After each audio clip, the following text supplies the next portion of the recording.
morning? Everybody's feeling jovial and talkative this morning, highly caffeinated. That's good. So, welcome to those of you that are here for the first time. Welcome to 1 Million Cups. Every Wednesday we meet here at the Cider Gallery. Thank you to the Cider Gallery. Thank you to Z's Divine Espresso. And thank you to LawrenceHits.com, our media sponsor.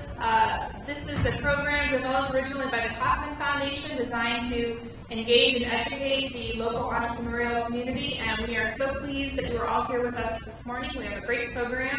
We have Christy Garden with uchic here to present her company. Tell us about it, and then we'll open up for about 20 minutes of Q&A and discussion, as we typically do. So thank you so much for being here. And without further ado, on behalf of myself and my fellow organizers and the Lawrence community, welcome to Christy. Thank you so much. Good morning.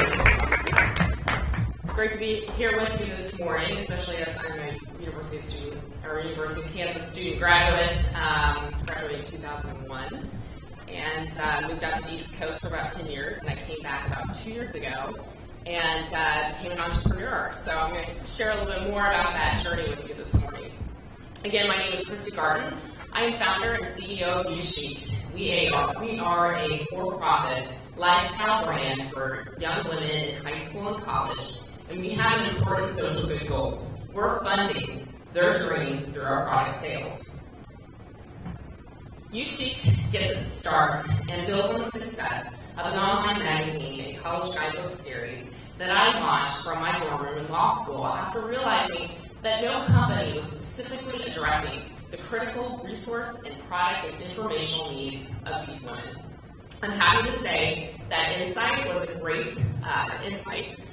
We have sold over 100,000 book copies at major retailers across the country. We've been featured on the Today Show, and in fact, this is our best-selling guidebook to college, written for by young women at a store in Grand Central Terminal, New York City. Having worked with hundreds of young women across the country, I have learned one thing. These young women are driven to succeed. And if you know a young woman in this life stage, you know I'm not kidding. But university women like Caitlin here, she's a Rockhurst University student, knows that it's not just about what you do inside the classroom that counts. Caitlin dreams of working in the healthcare industry, where Spanish as a second language is important to her future success. A study abroad experience in South America would help her achieve her goal of becoming fluent in Spanish, an important first step towards her dream. While her tuition covers her program costs to do it, unfortunately she does not have enough funds to even afford the airfare to get there. Caitlin's story is not unique. I have a video I'd like to share with you that sheds more light on this problem and what our company is doing to address it.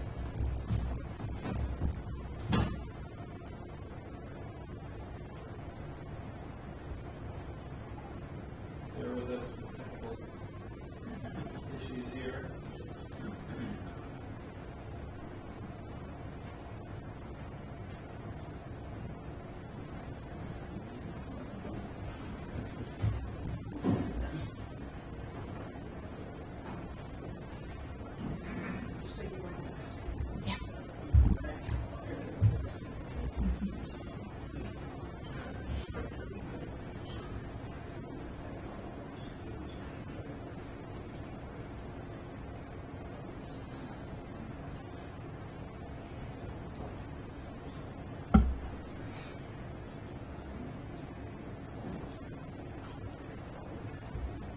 To work for Pixar, be an animator, to win the Pritzker Prize in architecture. That I can continue to write songs and make music and to raise money for orphans around the world. These young women join millions of high school and college-age women across the country who have big goals and dreams for their future. But they know that it's not just about what you learn inside the classroom that counts. It's about what you do outside. Those extracurricular activities and experiences like study abroad, internships, seminars, and conferences that can truly unlock the path to one's dream. My dream is to work for the United Nations. When I was little, I always wanted to be an astronaut, go to medical school, and to become an OB/GYN. Hi, my name is Christy Garden, and I'm founder of uchic. It is a for-profit lifestyle brand for young women ages 15 to 22. We went out out and talked to our girls and learned that while 85% of them say these experiences are critical to their future success, unfortunately, over 95% of them lack easy access to funding. I mean, you have to think about your food, you have to think about lodging. Living in a city like DC is expensive. And textbooks, especially as a science major, are like incredibly expensive. uchic's mission is to create fashion-forward and functional product whose product sales will support their goals and dreams through a scholarship program. Here's how our model works. uchic offers stylish products for the high school and college life stage, such as handbags, apparel, school supplies, and accessories. A portion of each sale goes to our foundation, which supports a scholarship fund. Scholarships of up to $1,000 will be available to help fund the extracurricular activities and life-changing experiences that fuel the dreams of young women. I am so excited to announce our first product on Indiegogo, a bag and a collection of bags we'll be launching this year for the classroom and beyond. Your purchase of this bag will directly support their dreams. We are also setting our first milestone. We are out to fund 1,000 real dreams of real young women across the country. In fact, the girls you've seen featured on this video are the first dreams we're funding. We hope you'll join uchic in our mission to make a difference in the lives of these amazing young women by supporting our campaign to fund 1,000 dreams.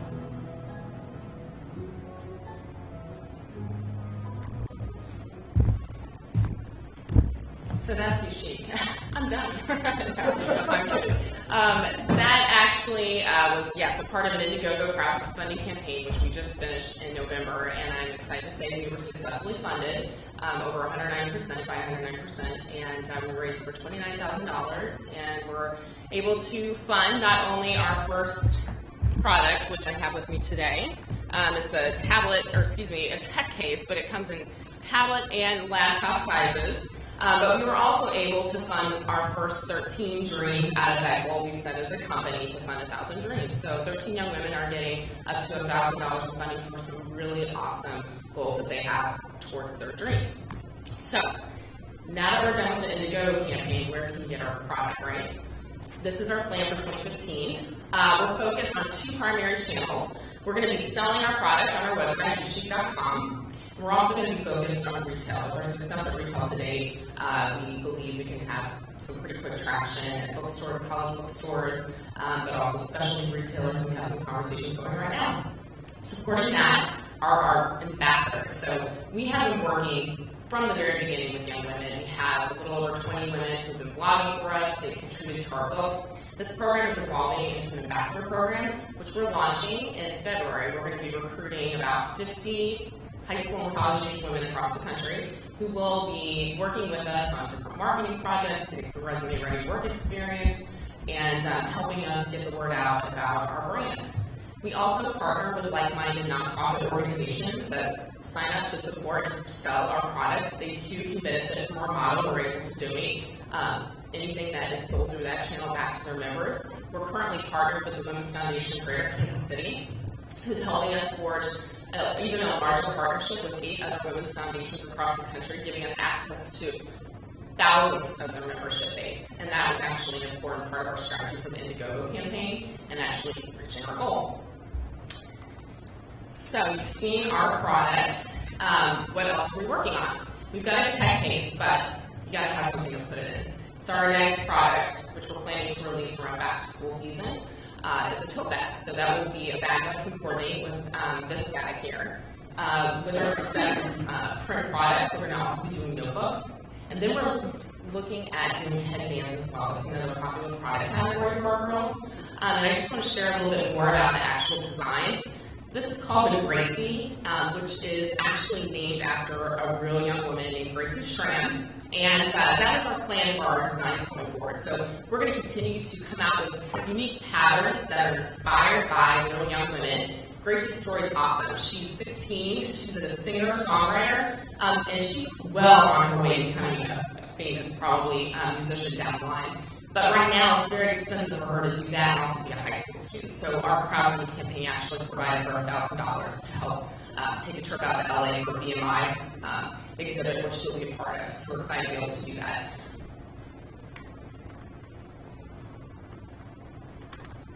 So now you know more about our brand and our model. What sets us apart from the competition? We compete against other fashion brands. Think of any of those popular fashion brands with young women, Vera Bradley, Tory Burch. What we've learned from our girls is that to even compete with them, we have to be both fashionable, and we have to be functional. And we are both. But what we've learned in hearing from our consumers, and this is where we intend to act as a market disruptor. They've told us, give us a mission that aligns with my values, and give me a way to be engaged with you in whatever way I choose. Those are the two insights we've gained. No other brand offers as closely aligned mission, or funding them, or engaged online community as we do. Before I close, I'm going to leave you with just a few last points. Our mission and our community are the drivers of our business growth. Comparing ourselves to similar positioned companies like Tom's with their mission, and another company called Threadless, which has it's a t-shirt company which has had a lot of success based on their community, we project for growth over the next 4 years. As a social enterprise, we measure our success by the good we do, the dreams we fund, and these are our girls who are in a go-go campaign. But we also measure our success by our revenue growth. We have both a profitable and sustainable business model that allows us to empower our consumers through their purchases they are already making. And why is that important? So we can support more deserving, amazing young women like we already have. Thank you so much for your time this morning. I look forward to your questions and comments. You said you're going to be recruiting around 50 girls across the United States. What kind of network do you need to have in order to make that happen? We have invested this past year in our social media community, and that's where kind of all of our engagement's taking place with them right now. And so the advantage of doing that, I mean, I can tack off the numbers, but they're probably changing today, is that we are already well connected with our young women. So we're going to be publicizing this program both on our website but across those communities. We'll probably be doing some advertising, a little bit of advertising around that. But we're also going to be really using the women that have been involved with us. Like I mentioned, we had about 20 girls so far working with us, and we've worked with young women over the years, and it's been really awesome to see where a lot of them have gone professionally with that experience behind them. But what better recruiter than somebody who's worked with you who can tell their friends, hey, I've been able to contribute to a book. We've actually, we're working on our 4th edition. It's going to come out April 1, for them to be our best ambassadors. So we're going to be working a lot with the girls that are currently really involved with us to help recruit some awesome young women as well. Did you say you are in Lawrence? We're in Kansas City. Okay. Yes, but I'm here often. That's why I'm here today. And I'm actually very involved with the University of Kansas as a graduate. I'm on the board at the Women's Center. And actually, I should say, our funding model was inspired by a program at KU that the Women's Center actually got off the ground. And I think the endowment, what they basically do is they fund critical needs for women, more emergency needs, up to $500 in funding. So when I heard about this program, I was like, oh, that's amazing. When I was starting on this and what I could do to give back, and that program has been a big success. I think it's 10 years old now, and it's had a lot of impact. So, yeah. It seems like a huge market for you could be successful women who want to have young women starting out. And are you doing anything? Their style is going to be different from the young women who you're serving. And the pictures I saw look like you're marketing things that are more in the style of the young women. Yes. Are you also marketing to successful women with money? Great question. I think what we are doing content-wise, since our founding has, we've been really kind of a content platform for these young women to date. We have a series that we're running, continually now called the Live Your Dream Star series, where we're actually featuring women who are out there living their dreams successfully, how they did it. And so I think that's, one way we're looking to kind of pull in what you're suggesting, established female professionals who can serve as an inspiration and a mentor. And in some way, we're doing Twitter chats around these interviews, so doing those about once a month. And then, of course, as an entrepreneur, surrounding myself with, women such as that. So I've gotten a few involved in my advisory committee for our company, and And I think as we grow this, we do have a strategic investment partner. We may need to, do additional fundraising. Not looking to do that right now, but always thinking about how can we pull in, as you're suggesting, established women, men, people who are inspired by what we're doing and have the business know-how and can help out on some of our critical business questions that we're addressing. Sure, back there. Forgive me if you already mentioned this, but what is your selection process on the dreamers? How do they get involved? Great question. I didn't focus on that in the presentation. We are a for-profit, and that's my focus. I'm focused on the business. But on the foundation side, we have a pretty awesome partner, the Kansas City Community Foundation. They have essentially what we like to talk about as a private label option where you can establish a foundation through them. You can also establish scholarship funds as well. So any of you could set up a fund tomorrow and do that. So they actually manage and administer our scholarship program. They have a staff, they review our applications. We just launched our applications, so if you know any young women who could benefit from our funding model, go to our website, uchic.com, you can find an application there. The deadline for spring, for spring funding is February 28th, and our next, deadline would be, I think, October 1 of next year. And so they review applications and then they submit their final selections to our advisory committee to determine who will receive funding based on how much money we have available. And I'm happy to say, through our Indiegogo campaign, we do have probably enough funds to make, I would say, anywhere from 10 to 20 additional scholarship grants this spring.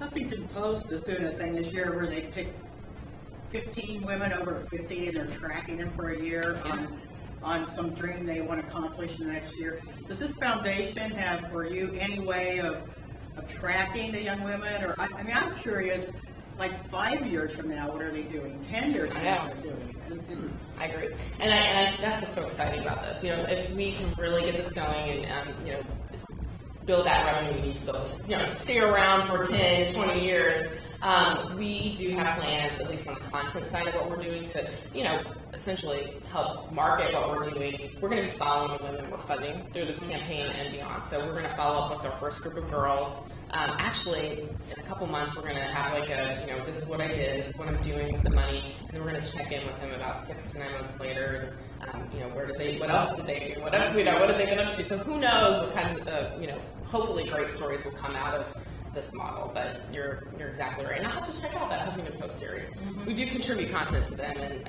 I've worked with their team. They have a section focused on impact stories. Because they might be willing to take some of these young women and track them just like they're doing the over 50. I love it. Suggest that too. That's great. That's a great idea. I've got the contact person. Do you?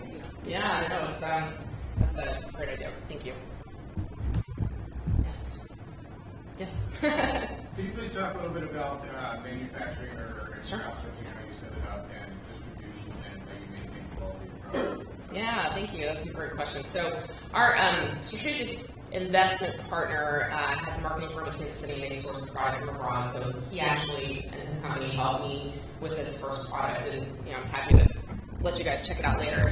I'm really happy with how they turned out. They're high quality bags, and that's what we want to do. We want to give these girls, quality product, some enhanced features that students would appreciate, pockets on the inside of these. And so going forward, he also has connected me with a company in Kansas City that focuses on apparel, and they're interested in bags and getting into that. So we're partnering with them to essentially do the same thing. So they'll be helping us find the right manufacturing partner abroad and getting that shipped here. And then distribution-wise, we have determined to finalize our fulfillment partner, but we're probably looking at somebody in Kansas City who can pick and pack for us and get it out, hopefully at a low price, at a low cost. But yeah, all of that's kind of in place. I just, my focus right now is really on retail. So that's where I'm getting some sales. And then you handle distribution now. Correct. Yeah. You mentioned one of your goals is that your customers will be able to engage with the brand. Yes. Will you talk about some of the specific avenues in which customers are able to really engage and jump on board with what uchic is doing? Sure. Well, couple ways we're going about it. So on the pattern designs, we've got 2 additional girls that we've identified that we already know we want to, work with on a pattern. And what we've done so far is we've gone to our community online and we've put a lot of patterns up and actually asked them to vote and give us their opinion. We have an inner circle based on this blogging group that's going to become our ambassador program. So these guys will be weighing in on what next pattern we choose and helping us make some of those creative decisions. And then we're going to go back to our girl. Actually, her name's named Ellie. Her name's Ellie. She's a student at Berkeley and wants to be an Olympic diver. She's got an amazing story. And then she'll help us make that final decision what's going to be the Ellie pattern. So we'll be doing it that way right now. And then we do have plans to use our community to find our next muse. So again, who's going to be our next girl to name a pattern after. We've got a few in the pipeline now, awesome stories. We're going to ask our community to help us figure out who our next girl is and even nominate themselves. So that's kind of our thought process on that. I think that's really cool. You've done an excellent job of, I guess you'd say, crowdsourcing design. Yes. And while Indiegogo, I think, is thought of as being kind of a crowdsourced funding platform, you've really, in essence, used it as a sales channel. And I'm wondering if you could talk a little bit more about the challenges of opening up new sales channels as a small independent startup, and then also whether or not or how you plan to leverage the fact that you're a similar established content. Yeah, great question. So the sales question is very much forefront of my efforts right now. The 2 ways we could go about building this brand. We can partner with a company that already makes, distributes, has the whole sales channel set up in what would be probably a licensing arrangement, or we can do what I'm doing, which is owning that, pitch, going out there, walking into stores, using my contacts to get in the door at Barnes & Noble, those kind of things. The reason I've gone this route, I've already actually, there was a company that makes notebooks that we had them actually pitching our designs, and we made some really awesome progress in terms of like getting into Target for back to school. Ultimately, I think we made it to like 1 or 2 options. We were 1 of 2, and then they went with another option. And what I learned from that is right now, because of where we're at, we've had success in books, but merchandise is not books. And what our model is a little bit different than what we've done before. So right now, I need to own that pitch, and so I'm going to be very much involved in presenting and reaching out and hopefully closing some deals. But it's baby steps, right? Step by step. So I am interested in very much managing a pilot test program that I can do regionally and just see how our product does at retail. So I have a meeting coming up, hopefully goes well, with somebody here locally, but then same in Kansas City doing the same. Just a quick follow-up. Yeah. I'm wondering about, when you talk about Barnes & Noble or Target, if there are capital challenges. I mean, if Target said, yeah, you got back to school, how many hundreds of thousands of dollars would you have to buy the product? If that's an issue. Right now it's not, and I've kind of always operated, I like to have my ducks in a row, and I have my ducks in a row in that sense. I just need to get those orders, and in some ways, and I think a lot of entrepreneurs would say the same, you just kind of have that gut feeling like it'll work itself out. So I know, like, whatever thing we have, opportunity we have, we're going to seize it and we're going to run with it. I'm curious about your personal process of going from having the idea in law school to implementation. So, like, who were your mentors, resources? You mentioned the KU Women's Center business model, but can you explain more how that all came together? Yeah. Sure. So, let's see. I did work as a lawyer for a bit in DC, and I actually had launched this content platform while I was in school, and it was going, and we got a publisher that wanted to do a book, and it just started to happen, and it happened enough that I actually decided to switch gears career-wise, and I ended up getting more into digital marketing. So, I worked with U.S. News and World Report, and I was a business development manager there, still doing this uchic thing on the side, and still, continuing to grow. And then I got this opportunity to write for USA Today. So I actually covered philanthropy and cause marketing and CSR for USA Today for 3 years, and I got to sit down with Bill and Melinda Gates. I got to interview Tom Shoe's founder. It was just a really great education of this field, and also the innovation that's taking place on the business side of it. And so that's what got me thinking. Here I've been doing this, and we've been helping young women with this model and getting them published and all that. But there's probably something bigger we could do. So when I came back to here, where I grew up, I'm from Olathe. I decided to go full time and see what I could do, and evolving our business to address a bigger need. And of course, through just those experiences, I've met some really awesome, amazing women professionally who have supported a lot of that. And it really is important to stay connected. I continue to stay connected with KU, and so here I am, still involved. Since you don't control your supply chain, how do you manage the risk that your manufacturers may not treat women workers offshore well, so that you don't kind of end up as a vice store? Sure. That's something that we're, definitely it's forefront of our mind. And I'm happy to say our partner and just the product plans for our future, they do that vetting process very well, and they work with suppliers that, they actually work with customers like Nike and other brands, and so it's very much forefront of their mind too. So it's really about who we partner with, ensuring that they're doing their due diligence. We're a startup, and I wanted to at this point work with something that could scale, and that's why we've gone that route.